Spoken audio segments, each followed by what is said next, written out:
যে আগামী 26 জুন যে পরীক্ষা অনুষ্ঠিত হবে যথারীতি সকাল 8টায় গাড়ি তোমাদের শালিখা কলেজ কেন্দ্রে উপস্থিত থাকবে।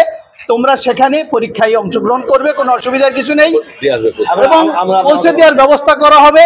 এবং এ বিষয়ে জেলা প্রশাসনকেও আমরা অবহিত করব, তারা বিষয়টা তদারকি করবেন আর আমরাও তদারকি করব। সবাই ভদ্রভাবে ওইখানে ভেতরে যাওয়ার জন্য চেষ্টা করছি, ম্যাডামের সাথে আমরা কথা বলবো। আমাদের দাবিটা ম্যাডামের কাছে বসে নিয়েছেন। এখন আমাদের ভেতরে দাবি দেয় না, এখানে ধাক্কা দেখে আমাদেরকে বের করে দিয়েছে। বের করে দেওয়ার পরে গেটে তালা মেরে চাবিটা ভেতরে নিয়ে গেছে। ভেতরে নেওয়ার পরে আমাদের মানে ঢুকতেই দেয়নি, ধাক্কা দেখে আমাদের বের করে দিয়েছে। আমাদের সঙ্গে খারাপ ব্যবহার করা হয়েছে। আমরা প্রথম ভদ্রভাবে যেতে চাইছি, আমাদের বারান্দায় উঠতে যায়নি, আমাদের বের করে দিয়েছে, কয় উপরে যাওয়া যাবে না। এখন আমরা নিচে দাঁড়াই আছি। পরে সবাই মিলে বলার পরে অনেক রিকোয়েস্ট করার পরেও আমাদের ভেতরে যেতে দেয়নি।